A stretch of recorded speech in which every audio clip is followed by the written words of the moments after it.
पाकिस्तान के दो टुकड़े हो गए। भारत को गीदड़ भभकी देने वाले पाकिस्तान की खटिया खड़ी करते हुए रक्षा मंत्री राजनाथ सिंह ने ऐसा धमाका किया है जिसने 25 करोड़ पाकिस्तानियों की सांसें फुला दी है। राजनाथ सिंह ने साफ कहा है कि पिछली बार पाकिस्तान के 2 टुकड़े किए थे, इस बार कितने टुकड़े करेंगे ये पता भी नहीं।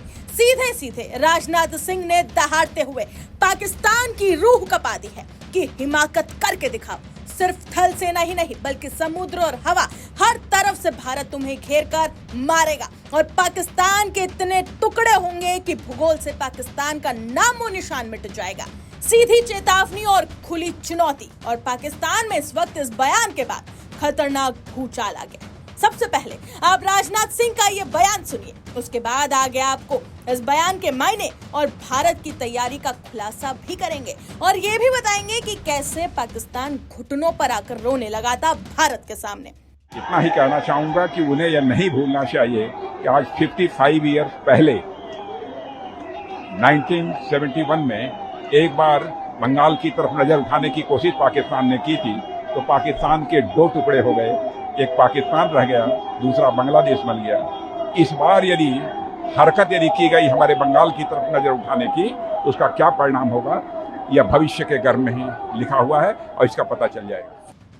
दरअसल इस बयान से राजनाथ सिंह का संदेश बिल्कुल साफ है। अब नई नीति है, अब नया जवाब होगा और हर हरकत का करारा प्रतिकार होगा। अब सवाल ये है कि इतना बड़ा बयान अभी क्यों? दरअसल बता दें कि ये बयान यूं ही नहीं आया। पाकिस्तान के रक्षा मंत्री ख्वाजा आसिफ ने हाल ही में धमकी दी कि अगर भारत हमला करेगा तो पाकिस्तान जवाब में भारत के बड़े शहरों को निशाना बनाएगा। कोलकाता जैसे शहर का जिक्र भी किया गया, यानी गीदड़ भभकी दी गई और उसी का जवाब है भारत की ये दहाड़। राजनाथ सिंह का संदेश साफ है, अब हर उकसावे का जवाब मिलेगा और वो जवाब कई गुना ज्यादा भारी पाकिस्तान को पड़ेगा। अब याद कीजिए ऑपरेशन सिंदूर जैसा वो वक्त जब भारत ने सिर्फ जवाब नहीं दिया था बल्कि पाकिस्तान को उसकी हैसियत, उसकी औकात और उसकी हैकड़ी तीनों एक साथ में निकाल दी थी। सीमा पार घुसकर आतंकी ठिकानों पर सटीक वार किया था, लॉन्च पैड तबाह कर दिए थे और कई अहम ठिकानों को निशाना बनाया गया।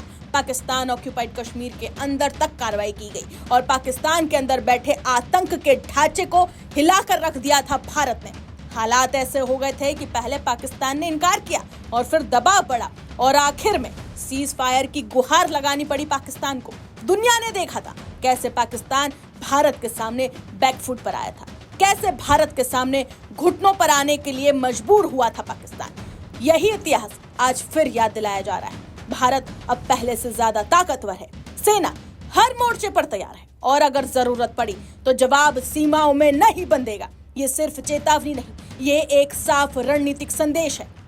एक तरफ पाकिस्तान की गीदड़ भभकी है, दूसरी तरफ भारत की तैयारियां हैं। अब फैसला पाकिस्तान को करना है। पाकिस्तान की भलाई इसी में है कि वो अपने नापाक मंसूबों और अपनी हरकतों को बंद कर दे, वरना भारत वो इलाज करेगा कि दुनिया के लिए पाकिस्तान सिर्फ इतिहास का नाम बनकर रह जाए।